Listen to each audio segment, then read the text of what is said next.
Okay my dear God, భోజన విరామం తర్వాత రెండవ సెషన్. ఈ సెషన్లో మరికొంత తెలుసుకుందాం కదా.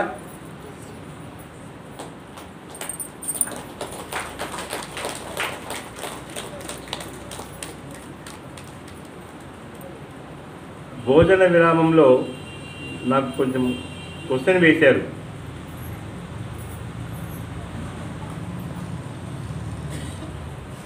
ఒక ఇద్దరు క్వశ్చన్ వేశారు. ఆ ప్రశ్న ఇప్పుడు అడగండి అని చెప్పాను. శంకరయ్య అని వచ్చాడా, ప్రశ్న వేసి వెళ్ళిపోయారు. మరొకరు ఎవరో అడిగారు, మీ సందేహాలకు తెలుసుకోవాలి అనే ఆ జిజ్ఞాస ఉంటే మీరు అడగవచ్చు. సమాధానం ఇవ్వడానికి మనకు మాస్టర్స్ సిద్ధంగా ఉన్నారు.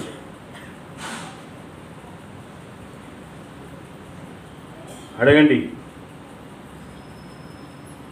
ఏదేని సందేహాలకు ఉత్తమ ప్రశ్నకు అత్యుత్తమ సమాధానం వస్తుంది.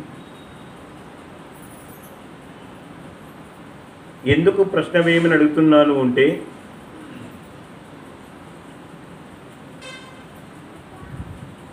భగవద్గీత శ్రీకృష్ణ పరమాత్మ మనకు అందించడానికి అతి ముఖ్య కారణం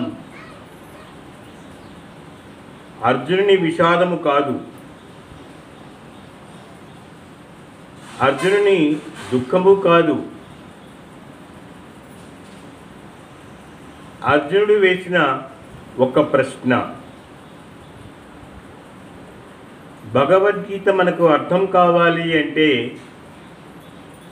మనమంతా కూడా ఒక్కొక్కళ్ళు ఒక అర్జునుడు కావాలి.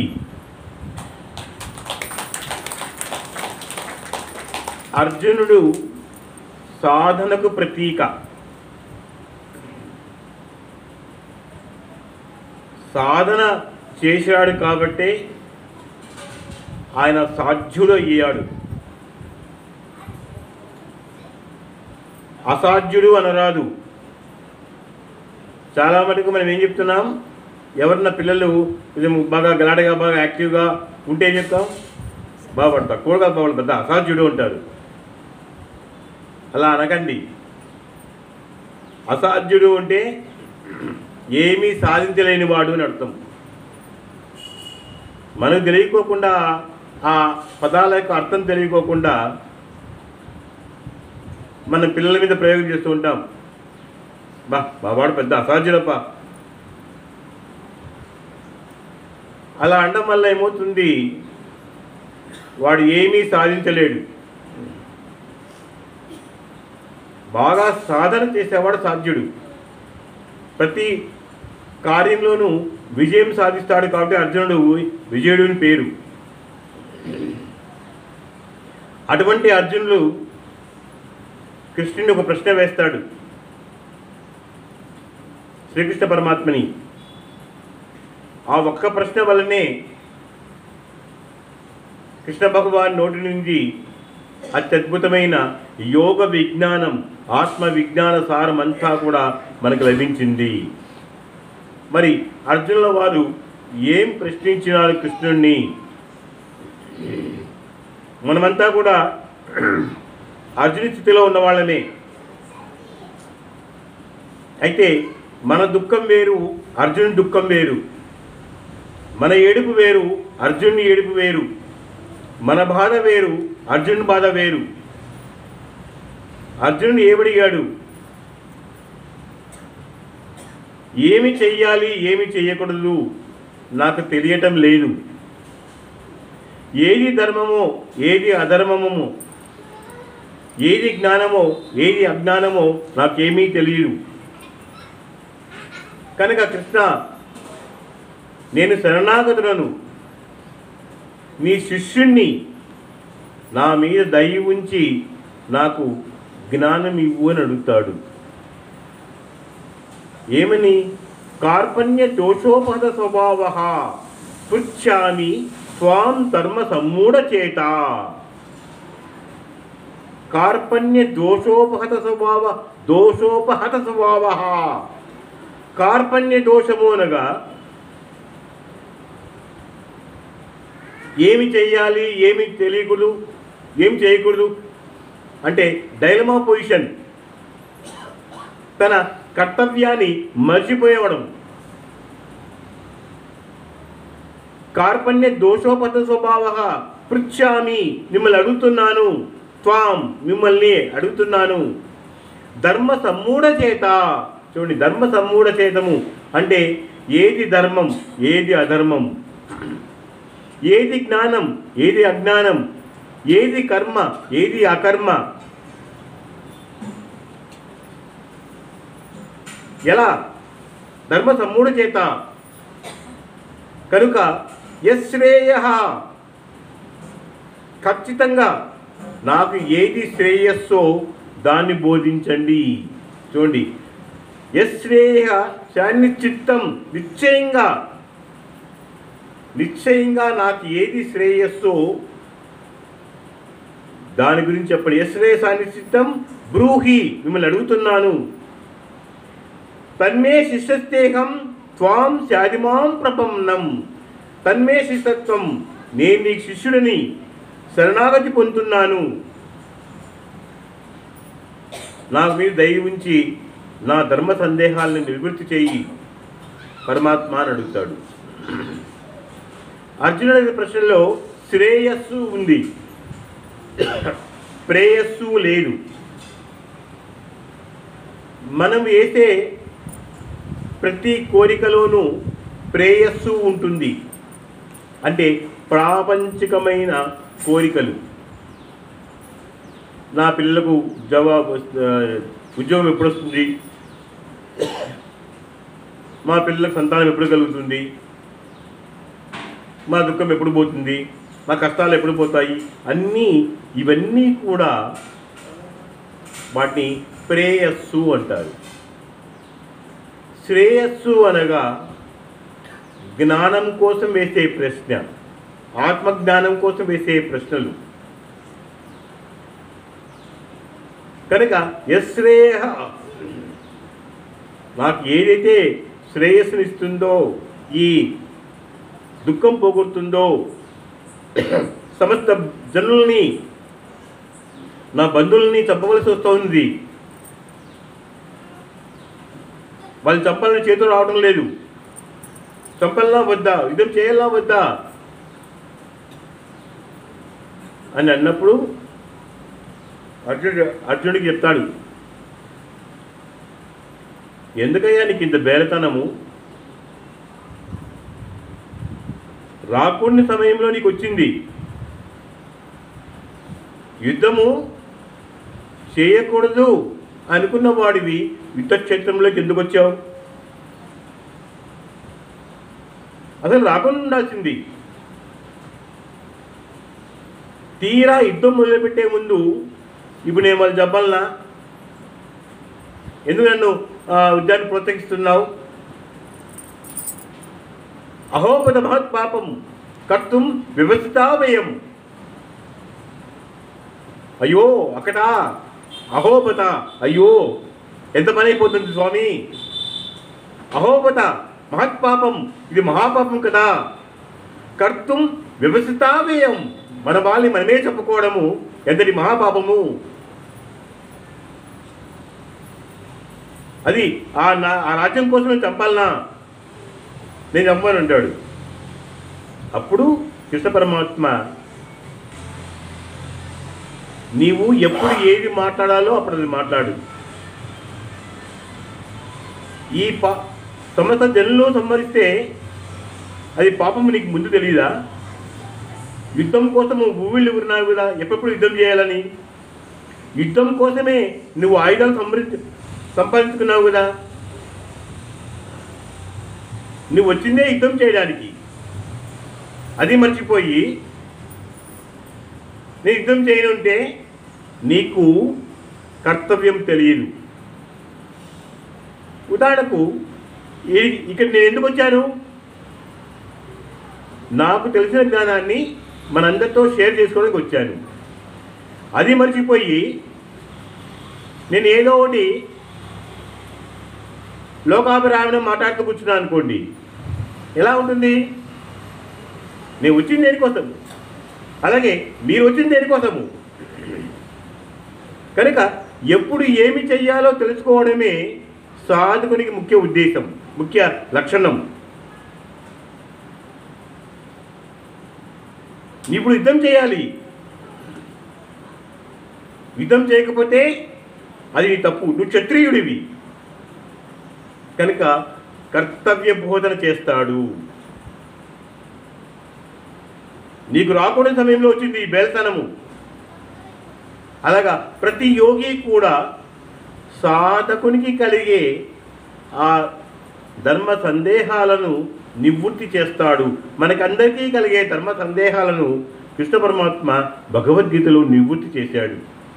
అష్టావక్రుడు జనక మహారాజుకు నివృత్తి చేశాడు. వశిష్ఠుడు శ్రీరామచంద్రునికి ఆ ధర్మ సందేహము తీర్చాడు. ఇలా ప్రతి ఒక్కళ్లకు గురువు ఉన్నాడు. ఆయా గురువులు ఆయా సందర్భంలో వారికి వచ్చే ఆ ధర్మ సందేహాల్ని నివృత్తి చేసి వాళ్ళని జ్ఞాన మార్గంలోకి పంపించారు. ఉదాహరణకు శ్రీరామచంద్రుడు వశిష్ఠ మహర్షిని అడుగుతాడు, రాజ్యానికి దూరమైనాను, తల్లిదండ్రులకు దూరమైనాను, తండ్రి మాట ప్రకారము అరణ్యవాసానికి వచ్చాను. వీడు వచ్చిన తర్వాత సీతాదేవి కూడా దూరం అయిపోయినాను. సీతాదేవిని రావణాసుడు అపహరించాడు. నేనేం చేయాలి స్వామి, గురుదేవా నేనేం చెయ్యాలి? నాకు అర్థం కావడం లేదు, ఏం చేయాలో తెలియదు. దయచేసి నా మీద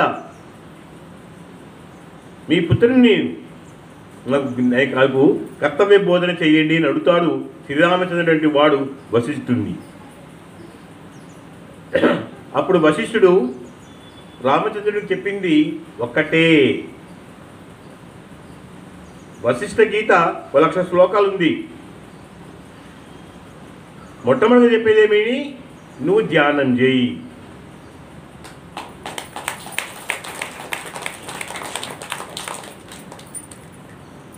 ధ్యానం చేయాలన్నా రాముల వారు అంటాడు, ధ్యానం అంటే నీ ఎవరిని పూజించాలి, ఏ ఏ యాగం చేయాలి, ఏ హోమం చేయాలి, ఏ క్రతువు చేయాలి, ఏ హోమం చేస్తే, ఏ క్రతువు చేస్తే, ఏ యజ్ఞం చేస్తే, ఏ పూజ చేస్తే నా ఈ సమస్త దుఃఖాలు ఈ బాధలు పోతాయో, నా యొక్క మనసు ప్రశాంత పొందుతుందో నాకు అది బోధించండి స్వామి అని అడుగుతాడు శ్రీరామచంద్రుడి వాడు. అప్పుడు వశిష్ఠుడు చెప్తాడు, ఓ రామా, నీకు తెలియంది కాదు, నీకు అన్నీ తెలుసు. సాక్షాత్తు శ్రీ మహావిష్ణువు వంశము నువ్వు. కాకపోతే నా నోటి ద్వారా సమస్త జనులకు ఈ విద్యను అందింపచేయాలని సంకల్పించినావు నువ్వు, కనుకనే ఈ ప్రశ్న వేశావు అని ఏం చెప్తాడు? జ్ఞానోపహార ఏవాత్మ జ్ఞానకిత్య సంహితం జ్ఞానం అర్గంచ పాద్యంచ సంవేదనాత్మకం జ్ఞాన సంవేదనం పుష్పం సర్వం జ్ఞానపరం అంటాడు. ఇది వశిష్ఠ మహర్షి చెప్పేది. జ్ఞానోపహార ఏవాత్మ, ఎవ్వరికైనా కూడా ధ్యానమే ముఖ్యమైనది.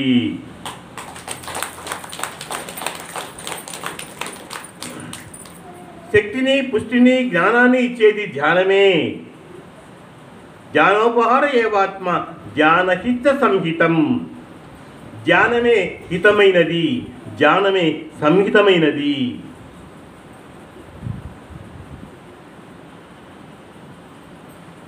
నువ్వు చేసే అర్ఘ్యం, పాద్యం, పుష్పం, నువ్వు ధ్యానం చేస్తే అన్నీ చేసినట్టే. ధ్యానం అర్ఘ్యంచ పాద్యంచ సంవేదనాత్మకం. ధ్యానం చేయడం వల్ల నువ్వు అర్ఘ్యం చేసినట్టే. మనం సూర్యభగవానికి అర్ఘ్యం ఇస్తాం. నువ్వు ధ్యానం చేస్తే సమస్త ముక్కోటి దేవతలకు నువ్వు అర్ఘ్యం ఇచ్చినట్టే. ధ్యానం అర్ఘ్యంచ పాద్యంచ. పాద్యం చేసిన మనము పాద్యం సమర్పయామి, అర్ఘ్యం సమర్పయామి, పుష్పం సమర్పయామి అని పూజలు చేస్తాం కదా. ధ్యానం అర్ఘ్యంచ పాద్యంచ సంవేదనాత్మకం. నువ్వు ప్రత్యేకంగా ఏమీ నివేదన చేయవలసిన అవసరం లేదు. షోడశోపరమైనటువంటి షడ్రుచులతో కూడినటువంటి ఆహారాన్ని తీసుకొచ్చి నువ్వు నివేదన చేయవలసిన అవసరం లేదు. అది కాదు, నువ్వు ధ్యానం చేస్తావో అది నివేదన చేసినట్టు. చూడండి, ధ్యానం అర్ఘ్యంచ పాద్యంచ సంవేదనాత్మకం. ధ్యాన సంవేదనం పుష్పం సర్వం ధ్యానపరం. మన పూజ అంతా అయిన తర్వాత మంత్రపుష్పం చదువుతాం. గుళ్ళలో రాజాది రాజాయ ప్రసిద్ధ సాయినే చెప్తారు కదా, అది మంత్రపుష్పము. నీవు ధ్యానం చేశావు అంటే సమస్త దేవతలకు అర్ఘ్యం ఇచ్చినట్టు, పాద్యం ఇచ్చినట్టు, నివేదన చేసినట్టు, పుష్పం మంత్రపుష్పం చెప్పినట్టు అయిపోతుంది. దీనివలన నీ సమస్త బాధలు జరుగుతాయి. కనుక రామ, నువ్వు ధ్యానం చేయి. ధ్యానం ఎలా చేయాలి స్వామి? మంత్రమేమైనా ఉపదేశించండి, తంత్రం ఏమైనా చెప్పండి అని అడుగుతాడు. మంత్రము లేదు, తంత్రము లేదు. హాయిగా కూర్చొని రెళ్ళ పెట్టి కళ్ళు రెండు పూసుకొని నీ ప్రాణమును గమనిస్తూ ఉండు. నీ ప్రాణం గమనించు, నీ దృష్టిని భ్రూమధ్యంలో పెట్టు. ఇంతేనా? అంతే. ఈ ఇంతేలేనే అంతా ఉంది. ఈ ఇంతేలో ఏముంది? అంతా ఉంది. నీ దృష్టిని భ్రూమధ్యంలో పెట్టి కూర్చో. ఏ మంత్రము లేదు, ఏ తంత్రము లేదు, ఏం లేదు. అప్పుడు సర్వము విదితమవుతుంది, సమస్త జ్ఞానము నీ సొంతమవుతుంది. ఈ దుఃఖము, బాధ, పటాపంచలన్నీ అయిపోతాయి. నువ్వు విజయుడు అవుతావు అని చెప్తాడు. చూసారా? మరి రాముడు వాడే నేనేం చెయ్యాలి అంటే ధ్యానం చెయ్యాలి అని వశిష్ఠుడు చెప్తాడు. మనము ధ్యానం మర్చిపోతాం, అన్నీ చేస్తాం. అంతెందుకు పూజ చేసే సంకల్పంలో ఏం చెప్తారు? మనందరి చేత స్వాముల వారు సంకల్పం చేపిస్తారు. ఏమని చెప్తారు? ధ్యాన ఆహ్వానాది షోడశోపచార పూజాంచ కరిష్యే అని చెప్తారా? ఏం చెప్తారు? ధ్యాన ఆహ్వానాది, ధ్యానము, ఆహ్వానము అలా మొదలైన 16 రకాల పూజలు చేశాము. ధ్యానం తప్ప అన్ని చేస్తాం. మొట్టమొదటిగా ఏం చెప్తున్నారు? ధ్యాన ఆహ్వానాది. ధ్యానమే మొట్టమొదటింది, దాని తప్ప మిగతా చేస్తాం. మిగతా 15 ఒక ఎత్తు అయితే ధ్యానమే ఒక ఎత్తు. ధ్యానము లేకుండా మిగతా 15 చేసినా వృథా. ధ్యానము చేస్తే మిగతా 15 చేసినట్టే.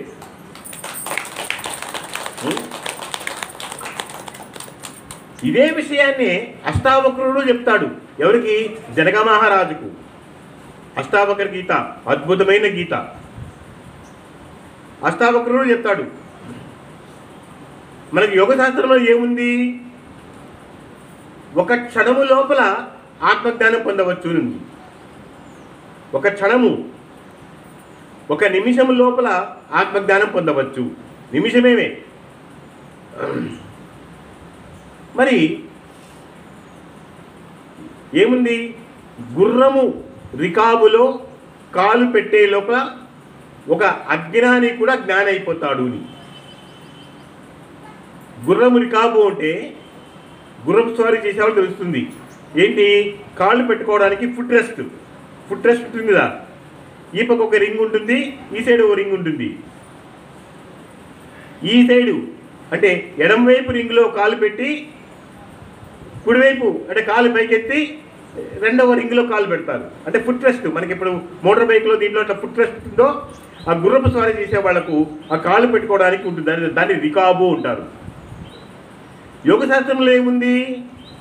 ఒక వ్యక్తి ఒక కాలుని ఒక రింగులో పెట్టి, రికాబులో పెట్టి, రెండవ కాలుని రికాబులో పెట్టే లోపల వాడు ఆత్మజ్ఞానం అయిపోతాడంట. ఎంతసేపు పడుతుంది? ఏ సంవత్సరాలు పడుతుందా? నెలలు పడుతుందా? ఇంకొక కాలు ఎత్తి గుర్రం ఇంకో పక్క వేయడానికి. ఇది జనక మహారాజ్ చెబుతాడు, యోగ శాస్త్రంలో ఉంది. అరే నేను ఇంతకాలము ఆత్మజ్ఞానం పొందడం ఎంత కష్టమో అనుకున్నాను. ఎంత తపస్సు చేయాలి, ఎంత సాధన చేయాలి. మరి శాస్త్రంలో చూస్తే గుర్రం రికాబులో కాలు పెట్టే లోపల జ్ఞానం అయిపోతాడని చెప్తున్నారు. కాబట్టి ఇదేమో నేను తెలుసుకోవాలి అని ఆ రాజ పురోహితులు పండితులు పిలిపిస్తాడు. పిలిపించి, స్వామి ఇలా శాస్త్రంలో ఇలా ఉంది, నేను చదివినాను. గుర్రం రికాబులో ఒక కాలు పెట్టి ఇంకొక కాలు వేసే లోపల జ్ఞానం అయిపోతాడు, ఆత్మజ్ఞానం అయిపోతుంది అని చెప్పారు. ఇది సత్యమా అసత్యమా అని అడుగుతారు. ఎవరు? జనక మహారాజు ఆ పండితులను అడుగుతాడు, సత్యమా అసత్యమా అని. ఆ పండితులు చెప్తారు, సత్యమే స్వామి మహారాజా, అది నిజమే. దాని అసత్యం అని చెప్పేంత శక్తి మాకు లేదు. మరి సత్యమే అయితే మీరు సమస్త వేదాలు, వేదంగాలు, ఉపనిషత్తులు అన్నీ అవపోచన పట్టిన వాళ్ళు కదా, మీరు మా పండితులు కదా. మరి ఆ ఒక్క నిమిషం లోపల నేను ఆత్మజ్ఞానం అయిపోవాలి, నాకు నేర్పించండి అంటాడు. చచ్చ గొర్రె. పండితులు తలమొగం వేస్తారు, మా వల్ల కాదు అంటారు. మరి మీ వల్ల కాకపోతే ఈ శాస్త్రంలో ఉన్నది అబద్ధములు ఒప్పుకోండి అంటారు, చెప్తాడు. శాస్త్రంలో ఉన్నది అసత్యం అని మీరు ఒప్పుకోండి. మేము దాన్ని అసత్యం అనలేము, మాకు శక్తి లేదు, అయితే నిరూపించండి. ఎట్లా ఉంది? ముందు నెయ్యి వెనక గొయ్యి.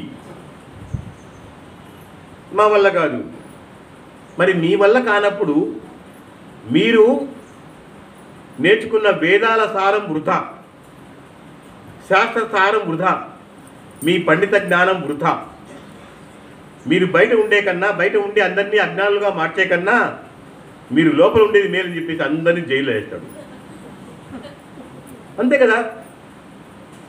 అలా ఎంతోమంది రావడము, మా వల్ల కాదు అని చెప్పడము, అందరినీ చెరసాల్లో వేయడం, ఇలా జరుగుతూ ఉంటుంది అన్నమాట.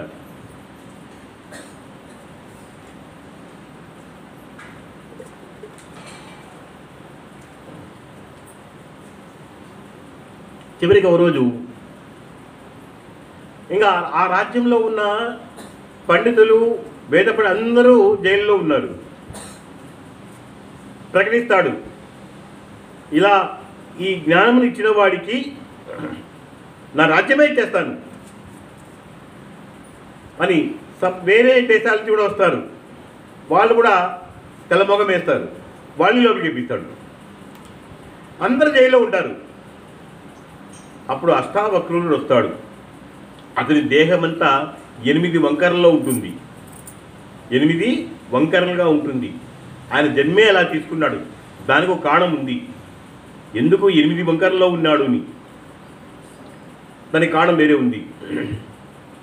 మరి ఆయన వస్తాడు. ఆయన యొక్క తేజస్సు చూసి జనక మహారాజు ఆశ్చర్యపోతాడు. దీనికన్నా ముందు ఏంటంటే, ఆ రాజ్యంలోకి అడుగుపెట్టినప్పుడు ఎవరు ఆ అష్టావక్రుడు అడుగుపెట్టినప్పుడు అందరినీ అడుగుతాడు, ఏమిటి ఎంత ఖాళీగా ఉంది, ఎక్కడ పోయారు ఈ బ్రాహ్మణులు, వేద పండితులందరూ ఎక్కడిపోయారంటే, ఏం చెప్పరు స్వామి, మా రాజుకు ఓ తిక్క పట్టుకుంది, మా జనక మహారాజుకు ఓ తిక్క పట్టుకుంది, ఏదో శాస్త్రంలో ఉందంట, ఇలా ఉందంట, ఒక క్షణం లోపలే ఒక మూర్ఖుడు అజ్ఞాని కూడా మహాజ్ఞాని ఆత్మజ్ఞాని అయిపోతాడంట అని శాస్త్రంలో ఉంది, దాన్ని నిరూపించమంటారు, ఎవరు నిరూపించలేకపోతున్నారు, అందరినీ చెరసాల పోసాడు. అవునా, అయితే నేను వెళ్తానంటాడు. వద్దు స్వామి, మీరు శారీరకంగానే మీరు సరిగా లేరు, ఒక అడుగు ఇక్కడేస్తే ఒక అడుగు అడబడుతుంది, ఇట్లా ఆయన నడుస్తాడు, అన్ని వంకరలుగా ఉన్నాయి.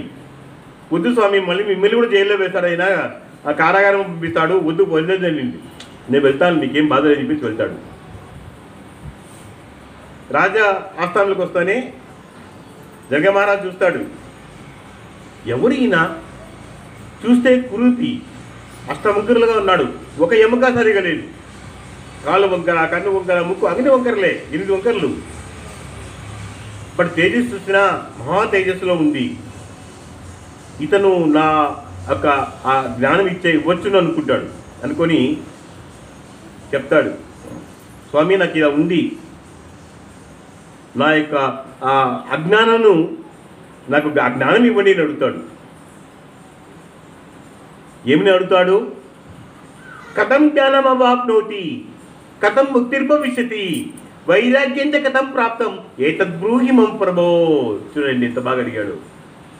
అక్కడ అర్జునుడు కృష్ణుడికి ఏమడిగాడో ఇక్కడ జనక మహారాజు అష్టావక్రుని అదే అడుగుతాడు. కథం జ్ఞానం అవాప్నోతి, నా జ్ఞానం ఎలా వస్తుంది?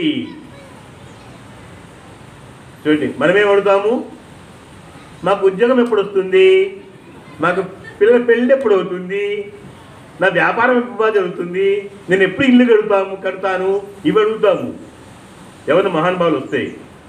కానీ ఆయన ఏమడిగాడు, ముందుగా నా జ్ఞానం ఎలా వస్తుంది, కథం జ్ఞానం అవాప్నోతి, కథం ముక్తిర్భవిష్యతి, నాకు ముక్తి ఎలా వస్తుంది, వైరాగ్యంచ కథం ప్రాప్తం, నాకు వైరాగ్యం ఎలా వస్తుంది, ఏతద్బ్రూహి మమ ప్రభో, దయచేసి నాకు బోధించు అని అడుగుతాడు.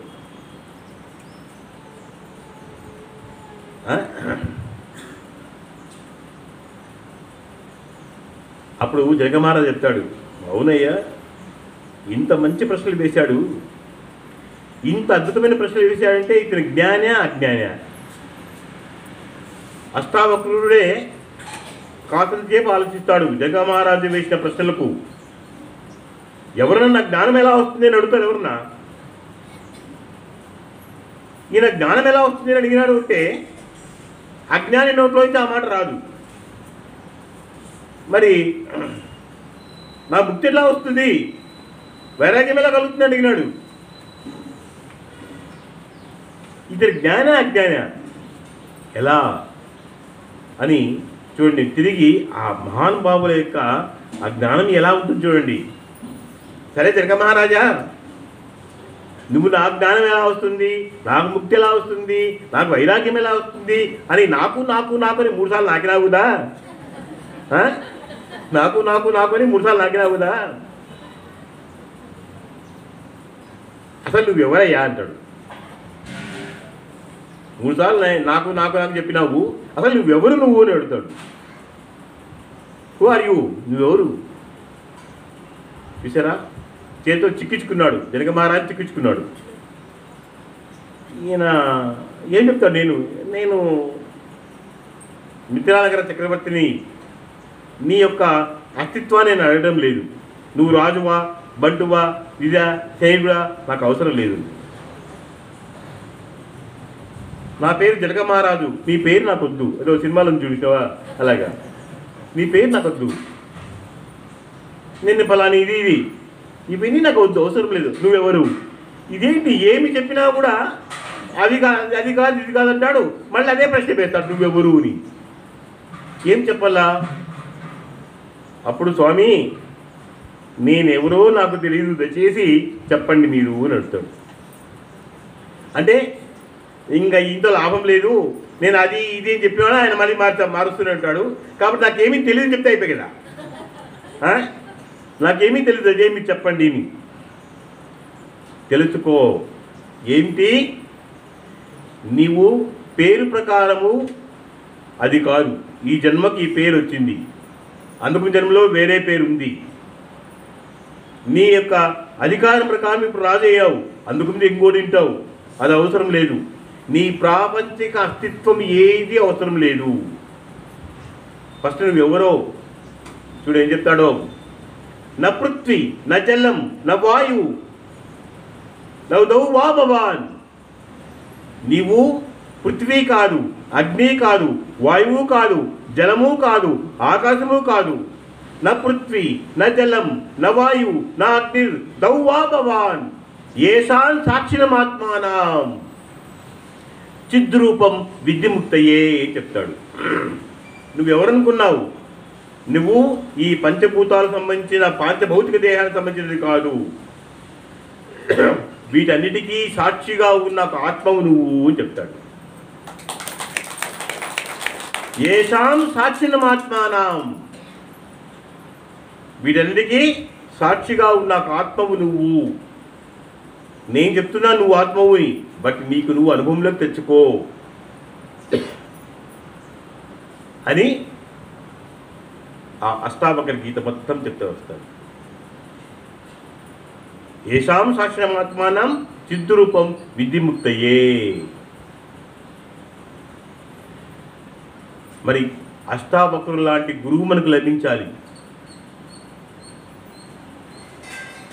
అజ్ఞానం ఇచ్చే గురువు లభించాలి. మనకు పూర్వజన్మల పుణ్యం వలన పత్రిజీగా దొరికాడు.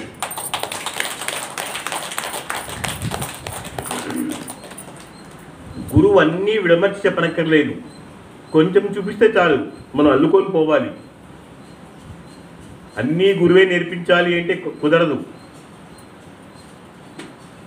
మొత్తము నీ మార్గమంతా గురువే రావాలంటే కుదరదు. ఒక మార్గం చూపిస్తాడు, దాన్ని బట్టి వెళ్ళాలి, మనం సాధన చేసి తెచ్చుకోవాలి. అలాగా ప్రతి వ్యక్తిలోనూ ప్రతి దశలోనూ గురువు ఉంటాడు. ఆ గురువుని ఎప్పుడూ మనం మర్చిపోరాదు, వారు దేహంతో ఉన్నా దేహంతో లేకపోయినా.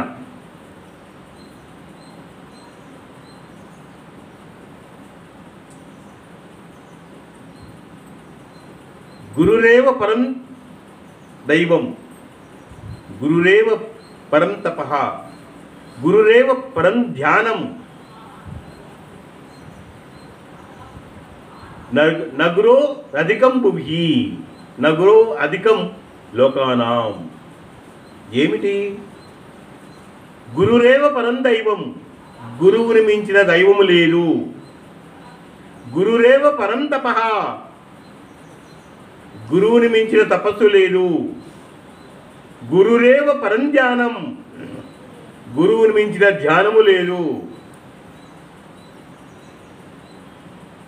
గురువుని మించినది సమస్త లోకాలలో ఏదీ లేదు చెప్తారు. కనుక గురువు చెప్పిన విద్యని మర్చిపోకూడదు, గురువుని మర్చిపోకూడదు. మనకు ప్రతి దశలోనూ గురువు ఉంటాడు. ప్రతిసారి గురువుని స్మరించుకొనే మనం ధ్యానం చేయాలి. గురువును మర్చిపోయేవాడు గురుద్రోహి అవుతాడు. తల్లిని మర్చిపోయేవాడు, తల్లిని మర్చిపోతే మాతృద్రోహి, తండ్రిని మర్చిపోతే పితృద్రోహి, దేశాన్ని మర్చిపోతే దేశద్రోహి, గురువుని మర్చిపోతే గురుద్రోహి, మిత్రుని మర్చిపోతే మిత్రద్రోహి. అంటే ఏమిటి? తల్లికి ద్రోహం చేసినా, తండ్రికి ద్రోహం చేసినా, తల్లిదండ్రుల మాట వినుకోకుండా ఇష్టం వచ్చినట్టుగా వాళ్ళు మాట్లాడుతూ ఉంటారు, తల్లిదండ్రులను తిడుతూ ఉంటారు. వాళ్ళు పెరిగి పెద్దడానికి ఎంత కష్టపడతామో తల్లిదండ్రులు, కానీ వాళ్ళకి వయసు వచ్చిన తర్వాత మాట వినరు. మనం చెప్పినా వాళ్ళకి అర్థం కాదు, అర్థం అవుతుంది కానీ నువ్వు నాకు చెప్పడానికి అంటారు, నాకు అన్నీ తెలుసు.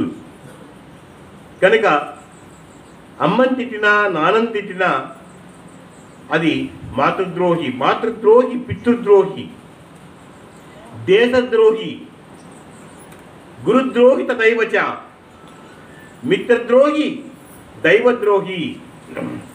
నైవ నిష్కృతి కథ్యతే అని చెప్పారు. వారికి నిష్కృతే లేదంట.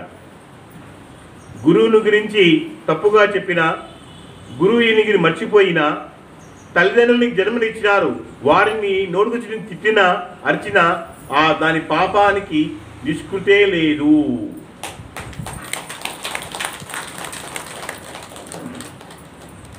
చూసారా ఏం చెప్పారు? ఇంకా మాతృనింద మహావ్యాధి, మాతృనింద మహావ్యాధి, పితృనింద పిశాచత, దైవనింద దారిద్ర్యచాతు, గురునింద వంశక్షయం. అంటే అర్థం ఏమిటి? మాతృనింద మహావ్యాధి, తల్లిని తిట్టేవాడికి మహావ్యాధి వస్తుందంట. అంటే చావు రాదు, అలానే బతకడు. ఆ బతుకు కన్నా చావే మేలు అనుకుంటాడు. ఆ జబ్బు వాడిని రోజు చంపేస్తుంటుంది. ప్రాణము పోదు, అలా అని హాయిగా జీవించను లేడు. అలాంటి మహావ్యాధి వస్తుంది తల్లిని తిట్టిన వాడికి శాస్త్రం చెప్తా ఉంది. మనం ధ్యానం ఎంత చేసినా, ఎంత యోగశాస్త్రం చేసినా, ఎంత నేర్చుకున్నా ముందు భౌతికంగా మనం మాస్టర్స్ కావాలి. ఆధ్యాత్మికంగా మాస్టర్స్ కాదు. ముందుగా భౌతికంగా మనం ఎలా ప్రవర్తించాలి అదొక గురువు నేర్పిస్తాడు. మాతృనింద మహావ్యాధి, పితృనింద పిశాచత. అంటే తండ్రిని తిట్టిన వాడికి పిశాచ జన్మ వస్తుంది. అంటే కొన్ని లక్షల సంవత్సరాల సరే వాడు పిశాచిగా తిరుగుతూనే ఉంటాడు. వాడికి మళ్ళీ జన్మ రాదు. అలా అని ఉత్తమ లోకాలకు పోడు, గాల్లో వెళ్ళాడుతుంటాడు. పితృనింద పిశాచత, దైవనింద దారిద్ర్యచాతు. ఎవరైతే దైవాన్ని తిట్టాడో ఏమిచ్చాడు దేవుడు? ఇంత కష్టపడుతున్నాం, ఇది చేసినాము, ఇన్ని పూజలు చేసినా, ఇన్ని వ్రతాలు చేసినా, ఎవడి కోసం చేసినావు? నీ స్వార్థంతో. ఆయన చేయమని చెప్పినాడా? ఇంత ఖర్చు పెట్టి వచ్చాను. మనం తిరుపతి పోయి హుండీలో డబ్బులు వేస్తాము లంచం ఇచ్చినట్టుగా. మా పాపాలు పోవటమన్నావు, ఇంకా మా కోరికలు తీర్చమన్నావు. స్వామి నా కోరికలు తీరిస్తే నీ కొండకు వచ్చి తలగుండు కొట్టించుకుంటాను. నువ్వు తలగుండు కొట్టించడానికి కొండకే కొనక్కర్లేదు. ఏ ఊర్లో ఉన్న మంగళ తిరిగితే వాడు గుండు కొట్టిస్తాడు. నీ కోరికలు తీరిస్తే గుండు కొట్టిస్తానంట. కోరికలు తిరగకపోతే ఏమిటి? దైవనింద, ఎవరైతే దైవాన్ని నిందిస్తారో వాడికి అనేక జన్మల్లో దరిద్రుడై పుడతాడంట. చూడండి, అదే గురువుని నిందిస్తే గురినింద కులక్షయం, వంశక్షయం, వాడి వంశమే నాశనం అయిపోతుందంట. గురువుని తిరిగితే తెలియకోకుండా, ఒక వ్యక్తి గురించి తెలియకోకుండా, ఆ గురువు ఎలాంటి వాడు తెలియకోకుండా వారి గురించి తెలుసుకోవాలి. పత్రిజీ గారి గురించి తెలుసుకోవాలంటే ఆయనతో పాటు మనం నడవాలి. మొట్టమొదటిసారి పత్రిజీ గారు నాకు పరిచయమైనప్పుడు కర్నూలు నుంచి హిందూపురంకు 7 సార్లు వచ్చాడు కేవలం నా పని కోసం. అప్పుడు మీ ధ్యాన కేంద్రాలు లేవు. కర్నూలు, అనంతపురము, గుంటకల్లు, హిందూపురము, ఉరవకొండ, ఇంతే. సార్ ఇవి మాత్రమే తీసుకుపోయేవాళ్ళు. మరి కర్నూలు నుంచి హిందూపురంకి వచ్చేవాడు. ఎప్పుడు వస్తాడు మా స్నేహితుడు వాళ్ళ బావ ఇంట్లో దిగుతాడు. ఆయన పిలుచుకొస్తాడు మా ఇంటికి. మేడం ఉంటుంది. రవి లేడా? లేడు సార్. అదేమిటో ఆయన వచ్చినప్పుడు 6 సార్లు నేను లేను. 6 సార్లు నేను ఇంట్లో. 7వసారి మా స్నేహితులు వాళ్ళ యొక్క ఆ సినిమా థియేటర్ ఓపెనింగ్కి వచ్చాడు సారు.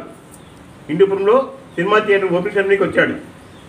అప్పుడు మా స్నేహితులు పరిచయం చేయించాడు. సార్ రవి అంటే వీడే సార్ మా ఫ్రెండు, ఇతను సుభాష్ పత్రిజీ గారి మంచి గురువుని. ఆయన చూసి, ఏమయ్యా నీ దగ్గర తిరిగినంతగా ఎవరి తిరగలేదు, నువ్వు ఇన్నిసార్లు తిప్పించుకుంటావు నువ్వు అన్నాడు. పాపం రండి లోపల రండి సార్ కూర్చోండి అని చెప్తుంది. అలా కూర్చోకుండా చేరబట్టుకొని రవి లేడా వెళ్ళిపోడు. అప్పుడు నేను చూసినప్పుడు సార్ ఎలా ఉన్నాడు? ఆ సినిమా థియేటర్ ఓపెనింగ్ అప్పుడు చూసి సార్ ఇలాగ ఉన్నాడు ఉంటే మంచి జీన్స్ ప్యాంట్ వేసుకో ఉన్నాడు, షూస్ వేసుకో ఉన్నాడు, టీ షర్ట్ వేసుకో ఉన్నాడు,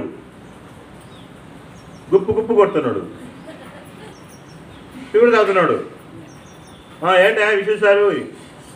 విజయ్ అని చెప్పాడు, ఆయన మంచి గురువు మహాయోగి అని చెప్పాడు.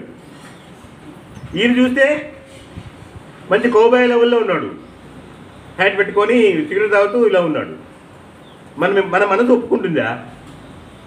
అలా వ్యక్తిని చూసి టోపీ పెట్టుకొని నల్ల కళ్ళద్దాలు పెట్టుకొని కూలింగ్ గ్లాస్ పెట్టుకొని చేతిలో సిగరెట్ తాగుతూ టీ షర్టు జీన్స్ ప్యాంటు ఇప్పుడు కుర్రోళ్ళు వేసుకుంటారే అలాగే వేసుకొని ఉంటే ఈయన గురువు అంటే నా మనసు ఒప్పుకోలే. పక్క పిలిచిపోయి ఏం నీకు విజయ్ నీకు బుద్ధి లేదు నీకు? ఎవరంటే వాళ్ళు పట్టుకొచ్చి నువ్వు గురువు చెప్తున్నావు, నువ్వు నన్ను ఎవరిని పట్టుకొచ్చి గురువు అని చెప్తున్నావు? ఏందైనా ఆయన అవతారం ఎట్లున్నాడు గురువు చెప్పాను. ఆయన అవతారం ఎట్లున్నాడో పూల రంగుల లెవెల్లో ఉన్నాడు. ఎవరైనా అందమైన అమ్మాయిలు వస్తే బీట్ కొట్టేటగా ఉన్నాడు, అంతేగా ప్రమాణం ఉన్నాడు. లేదు ఆయనతో నువ్వు కూర్చొని మాట్లాడితే ఆయనతో చెప్తే నీకు అర్థమవుతుంది అని మా స్నేహితుడు చెప్పాడు. నా స్నేహితుడు కదా, ఏదైనా నా మంచి కోసమే చెప్తాడు. సర్లే ఏమైంది అదే డబ్బులు అడగలే, ఏం అడగలే. తర్వాత ధ్యానం చేయడం మొదలుపెట్టి ఆయనతో పాటు తిరిగితే అప్పుడు పత్రిజీ అంటే ఏమో నాకు అర్థమైంది, అతనిలో ఉన్న జ్ఞానం అర్థమైంది. సో బాహ్యాలంకరణ కాదు, బాహ్యాలంకరణ చూసి ఇతను గురువు ఇతను యోగి అని ఎప్పుడూ కూడా అనుకోరాదు. అంతరంగాలంకం, అంతరంగ సౌందర్యం, దాన్ని చూసి అతని జ్ఞానాన్ని చూసి ఇతను గురువా కాదా అని మనము చెప్పవచ్చు. అందుకే నహి జ్ఞానేన సదృశం పవిత్రమే విద్యతే, జ్ఞానాన్ని మించిన పవిత్రమైంది ఏదీ లేదు.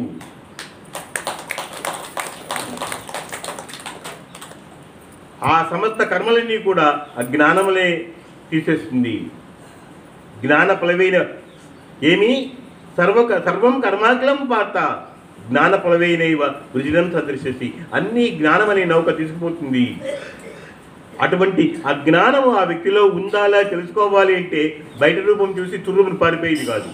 ఆయనతో పాటు వెళ్ళు, నిజంగా ఆయన పూలరంగడయ్యి నిజంగా పీటుకుంటేకి వస్తే దూరం పెట్టేసి అసలైన జ్ఞానం తెలుసుకో. సో ఆయనతో పాటు తిరిగినాం కాబట్టి, ఆయన విద్య తెలుసు కాబట్టి, ఆయన జ్ఞానం తెలుసు కాబట్టి అలా వెళ్ళగలిగినాము, ఇలా కూర్చోగలుగుతున్నాం.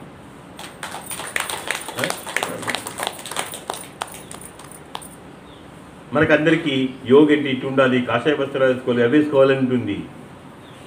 అది కాదు. ఎప్పుడూ కూడా మన యొక్క అంత సౌందర్యం చూడాలి. ఒకసారి శ్రీకృష్ణుల వారు మహాభారతంలో ఉంది, తన యొక్క ఇష్ట సఖుల చేత బాగా అలంకరణ చేయించుకుంటాడు. మంచి అందమైన మంచి వస్త్రాలు, మంచి ఆభరణాలు, అంత అందంగా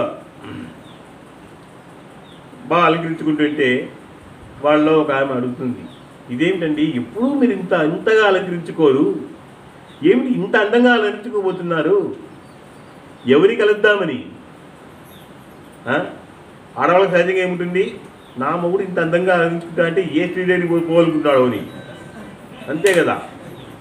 మా మేడం కూడా ఒకసారి అడిగింది, నేను బాగా పోతుంటే ఏం ఎవరి కలసాలని పోతున్నావు, అంత మంచిగా అంత నీట్గా డ్రెస్ వేసుకొని పోతున్నారు అండి. స్త్రీ సహజాక్షరం ఆవిడ అడిగినాడు.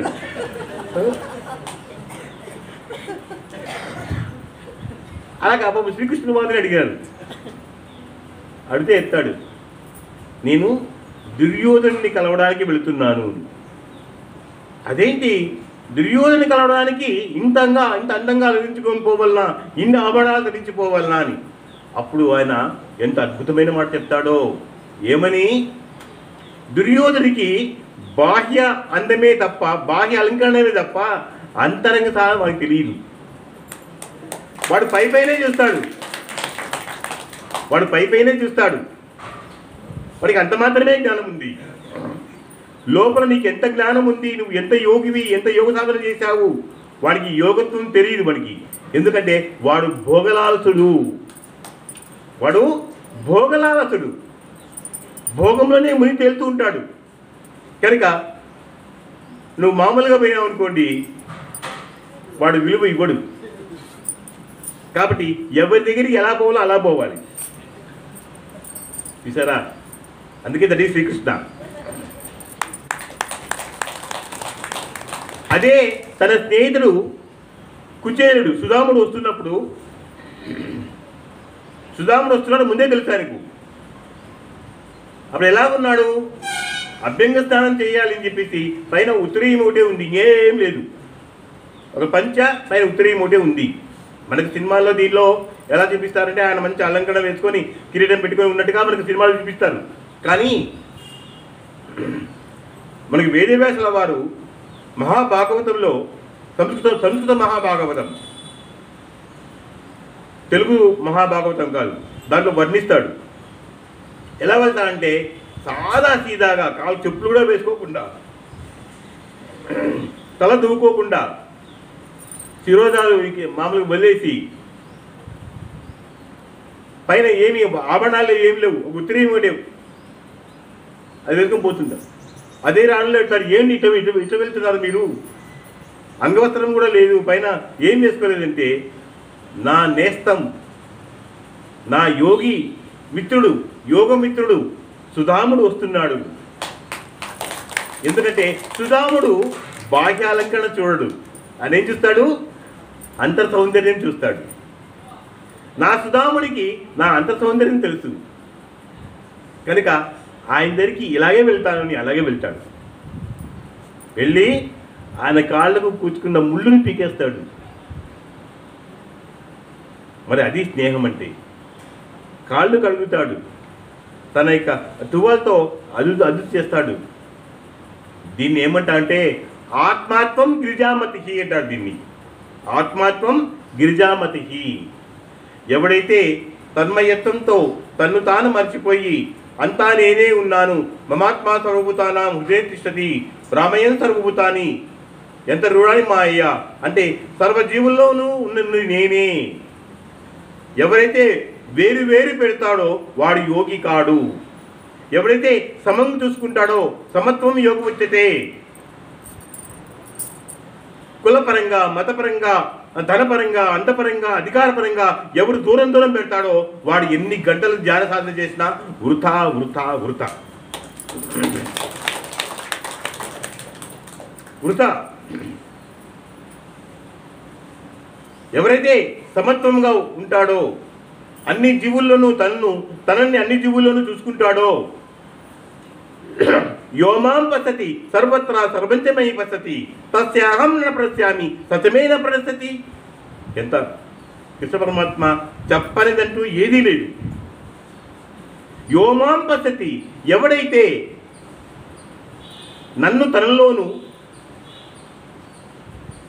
నాలో తనని అలాగే సమస్త జీవుల్లోనూ తనని చూసుకుంటాడో వాడికి నేను దర్శనం ఇవ్వకుండా ఉండలేను.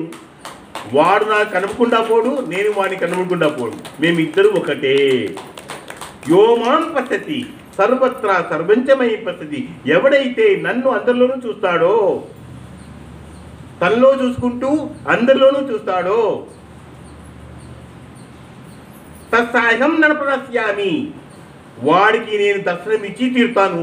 ఎంతెందుకు వాడి దగ్గరే ఉంటాను, వాడే నేను. తస్యాహం నరపస్యామి సచమేన ప్రణశ్యతి. మేమిద్దరు ఎప్పుడూ కలిసినే ఉంటాము, మేమిద్దరు ఒకటే. అదే సుధాముడు కుచేలుడు ఇద్దరు ఒకటే. మనము ఎంతో అలంకరణ చేస్తాం, ఎన్నో పూజలు చేసేటప్పుడు బుట్టల కొద్దీ పూలు తెచ్చి చేస్తాం. ఏ దేవుడు కూడా నువ్వు ఎంత అలంకరణ చేసినావు, ఎన్ని వేలు ఖర్చు పెట్టినావు, ఎన్ని పూజలు చేసినావు అవి ఏమీ చూడడు.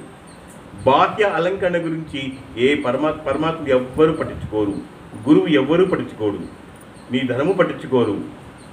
ఆత్మ అటువంటి వాడు ఏమి చేసినా పరమాత్మ చెందుతుంది, పరమాత్ముడే తాను అవుతాడు. దీన్ని మనకు కృష్ణ పరమాత్మ చెప్తాడు. ఆత్మాత్మం గిరిజామతి.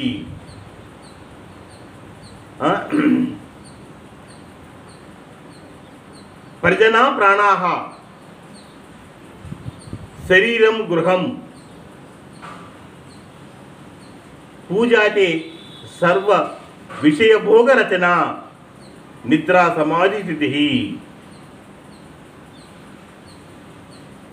పదయో సంచార ప్రదక్షిణ విధి. అంటే ఏమర్థం ఇది అంటే, ఆత్మాత్మం గిరిజామతకి, నేను తనను అందా ఒకటే అనుకున్నవాడు వాడు ఏమి చేసినా కూడా అతనికి ఏ కర్మ అంటదు. ఎలాగా? ఆత్మాత్మం గిరిజామతికి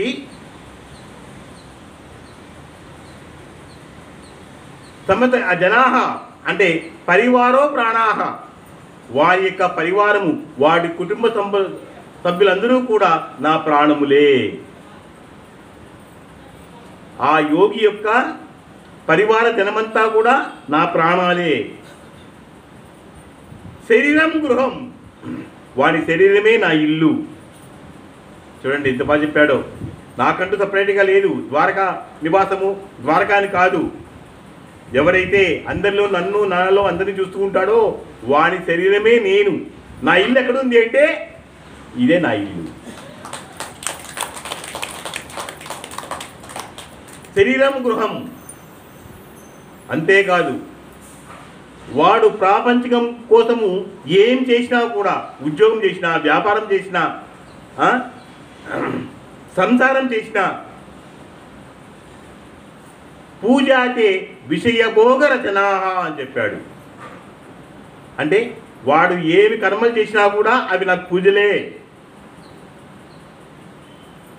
మనకు పూజ సపరేటు, ఇది సపరేటు, అది వేరే, ఇది వేరే చేస్తుంటాం.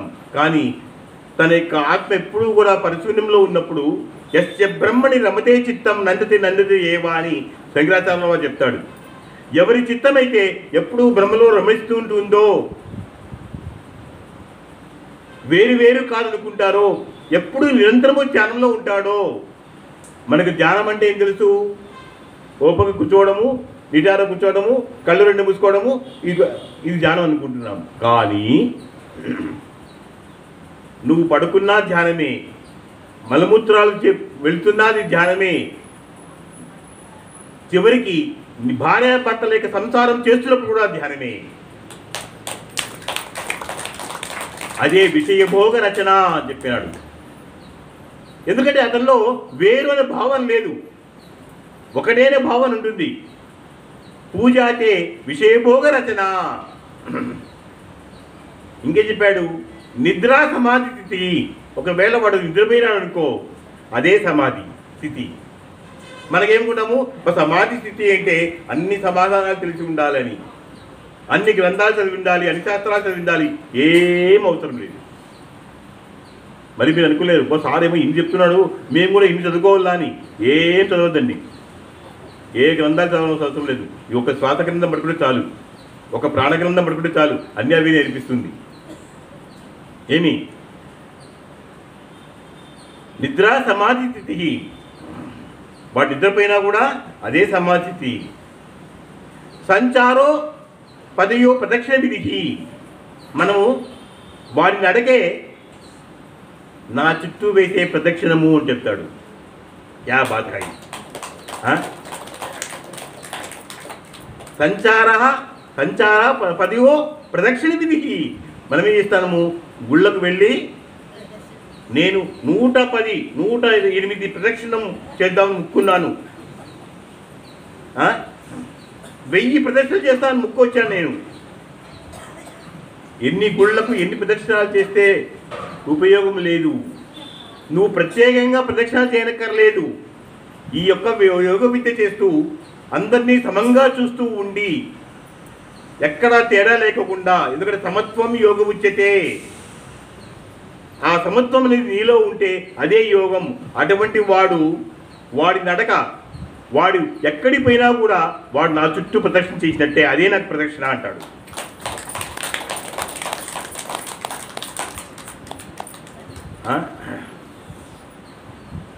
వచయో వచయో సర్వాగిరహ, అతని పలుకులే నాకు స్తోత్ర పాఠములు అని చెప్తాడు. చూడండి, అతని మాటలే నాకు స్తోత్రములు. ప్రత్యేకంగా నువ్వు ఏ స్తోత్రము చేయనక్కర్లేదు.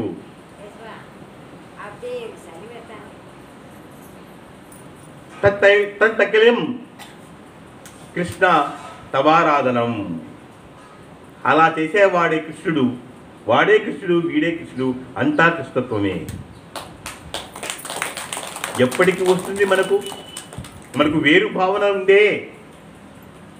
మనకున్న అహంకారం ఎంత ఉంది తెలిసినా? ప్రతి ఒక్కళ్ళకి కులాహంకారం ఉంది. దయచేసి అది మానుకోండి. నా కులం గొప్పది, నేను రెడ్డి కులంలో పుట్టాను, సో వాట్.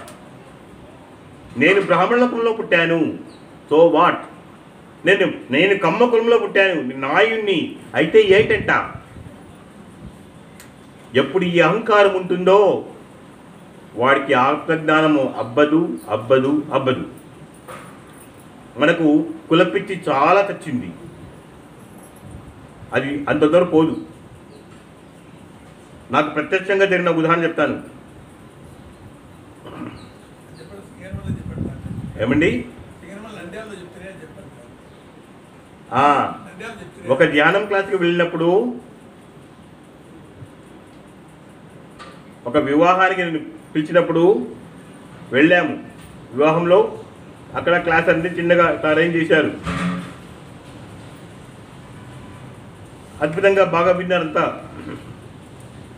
అంతవరకు నాకు ఏమిచ్చారు? వెండి పళ్ళెంలోనూ వెండి గ్లాసులోనూ ఇస్తూ వచ్చారు. చిన్న ఫంక్షను అంతే. తర్వాత మిగతా ధ్యానం క్లాసులు వెండి గ్లాసులో వచ్చారు. అంత బాగా అయిన తర్వాత అలా క్లాస్ అంతా అయిన తర్వాత నా అంతా దారికి వచ్చారు. మీరు ఎలా వచ్చారు. వచ్చి చాలా అద్భుతంగా సార్, మీ క్లాస్ చాలా బాగుంది సార్, మీరు ఎంత పండించి మహాపండితులు సార్, మీరు ఖచ్చితంగా బ్రాహ్మణ కులంలో పుట్టారు, మీదే కులం సార్ అడిగారు. నేను ఎస్సీ అని చెప్పాను. నేను ఎస్సీ అని చెప్పాను. మాదిగ వాయింట్లో పుట్టాను. అంతవరకు షేక్ హ్యాండ్ ఇచ్చిన వాళ్ళందరూ దూరం పెరిగిపోయారు. రండి పిలిస్తే సార్ వద్దు సార్, రండి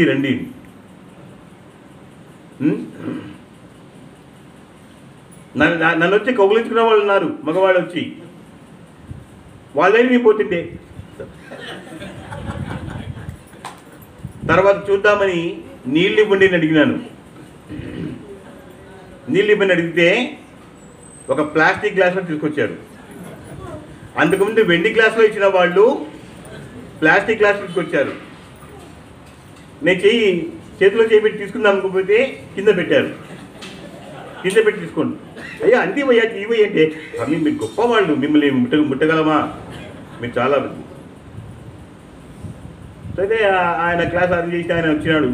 ప్లాస్టిక్ గ్లాసులో అవి సార్కి ఏంటి అంత సత్తు గ్లాసులు ఇచ్చారు, పడికమాల గ్లాసులు ఇచ్చారు, మంచి గ్లాసులు ఇచ్చుకోకుండా ఏమైపోయినాయి వెండి గ్లాసులన్నీ.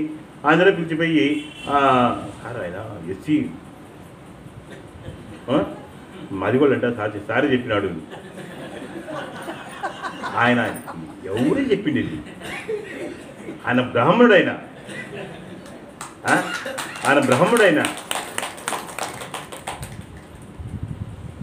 మళ్ళీ దానికి వచ్చారు. మళ్ళీ వెండి గ్లాసులు ఇస్తూ మేము ఎప్పుడే అనుకుంటాం సార్, మేము అప్పుడే అనుకోండి ఇంత అద్భుతంగా మీకు జ్ఞానం వస్తుంది ఏంటి, మీరు నిజంగా బ్రాహ్మణులే అనుకున్నాము, ఏదో సార్ తమాషా చేస్తున్నా అనుకున్నాం సార్ అని. అప్పుడు మళ్ళీ వెండి గ్లాసులు వెండి ప్లేట్లు ఇస్తారు. చెప్పండి, నేను జన్మతః బ్రాహ్మణ కులంలో పుట్టాను, కానీ అసలైన బ్రాహ్మణుడిగా అయిండేది ధ్యానంలోకి వచ్చిన తర్వాతనే.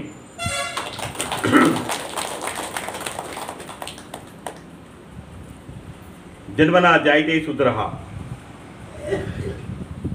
జన్మతః అందరూ శూద్రులే. మన కర్మల వల్లే మనం బ్రాహ్మణులు అవుతాము. బ్రహ్మజ్ఞానాత్ ఇది బ్రాహ్మణ అన్నారు. ఎవరికైతే బ్రహ్మజ్ఞానం ఉంటుందో వాడే బ్రాహ్మణుడు.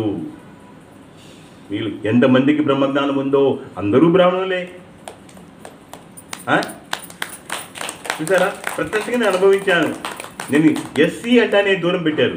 అంతవరకు నేను వాళ్ళతో మాట్లాడించాను. మీరు ఎన్ని సంవత్సరాల నుంచి ధ్యానంలో ఉన్నారు? మేము 10 ఏళ్ళ నుంచి ధ్యానం చేస్తున్నాం సార్, ఒకరు 5 ఏళ్ళ నుంచి ధ్యానం చేస్తున్నాం సార్, మేము రోజు 3 గంటలు చేస్తాం సార్, 3 గంటలు, 4 గంటలు, 6 గంటలు, 10 గంటలు. ఏమి కాల్చరా అవన్నీ? 10 గంటలు ధ్యానం చేస్తాను, ఏమైంది? ఎప్పుడు కులం పేరు చెప్తానే ఎప్పుడు దూరం పెట్టేశారో అయిపోయా, ఏమీ చెల్లదు, ఏమీ పనికిరాదు. కనుక మనలో ఉన్న ఆ కుల అహంకారాన్ని ఫస్ట్ చంపేయండి. నిజంగా దైవత్వం తెలుసుకోవాలి అంటే, ఆ దైవాన్ని అనుభవించాలి అంటే, ఆ ఆనందాన్ని అనుభవించాలి అంటే మనలో ఉన్న ఆ కుల పిచ్చి, కులాహంకారం, దాన్ని సమూలంగా నరికి పారేయండి. అదే అజ్ఞానం, అదే అజ్ఞానం. ఇదే జనక మహారాజుకు అష్టావక్రుడు చెప్తాడు, ఎన్నో జన్మల్లో నీకు అన్నీ వచ్చినాయి, నేను నేను నేను నాకు 3 సార్లు అగ్రావుతా నువ్వు. ఇది ఎన్నో జన్మల్లో వచ్చిన అజ్ఞానం. ఇదంతా దేహం మీద ఉన్నటువంటి మమకారమే. ఇంకా మనకు కుల సంఘాలలో మీటింగ్ జరుగుతాయి కదా, కుల సంఘాలు మీటింగ్ జరుగుతాయి, బ్రాహ్మణ మీటింగు, రెడ్డి కుల సంఘ మీటింగ్ అని జరుగుతాయి. దాంట్లో ఏం చెప్తారు ఆ మీటింగ్ వచ్చిన వాళ్ళు? నువ్వు ఎంత పుణ్యం ఉంటే నువ్వు రెడ్డి కులంలో పుట్టింటావు, ఎంత పుణ్యం ఉంటే, ఎంత పుణ్యం చేసి ఉంటే గత జన్మల్లో నువ్వు ఆ కమ్మ కులంలో పుట్టింటావు, ఎంత పుణ్యకర్మలు చేసి ఉంటే నువ్వు వీళ్ళలో పుట్టా. ప్రతి ఒక్క కులం వాడు ఆయా సంఘాల్లో అదే చెప్తాడు. అవన్నీ కాదు. జనక మహారాజుకు ఏం చెప్తాడు? దేహాభిమాన పాసేన చిరం బద్ధోసి పుత్రక బోధోహం జ్ఞాన ఖడ్గేన తన్నీకృత సుఖీభవ. నాకు సుఖంగా నువ్వు ఉండాలి అంటే ఇలాంటివన్నీ అడ్డం పెట్టి నరికి పారే అంటాడు. ఇదే అజ్ఞానము. దేహాభిమాన పాసేన కులాభిమాన పాసేన చిరం బద్ధోసి పుత్రకాహ. నేను క్షత్రియుని అని చెప్పింటాడు. నువ్వెవరు ఉంటే నేను క్షత్రియుని అని చెప్పింటాడు. అదో కులమే కదా. ఎన్నో వందల జన్మల నుంచి ఈ దేహమైన అభిమానంతో మనిషి చచ్చిపోతున్నాడు. ఆ పాశం బంధించబడింది. బోధోహం జ్ఞాన ఖడ్గేన, జ్ఞాన ఖడ్గం చేత దాన్ని నరికేయి, అప్పుడే నీకు నిజమైన సుఖం అంటే తెలిసిపోతుంది అంటాడు. కానీ మనం ఆ పని చేయగలమా?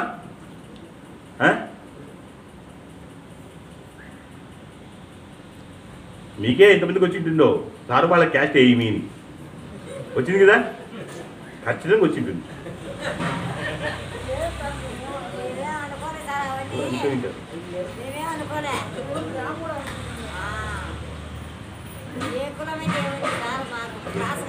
బోధోహం జ్ఞాన ఖడ్గేన, జ్ఞానం అనే ఖడ్గం చేస్తుందని నరికేస్తే అప్పుడు హాయిగా ఉంటాం.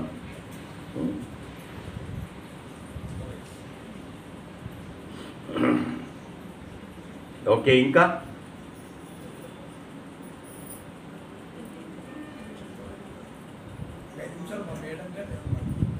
మేడం గారా? మేడం గారు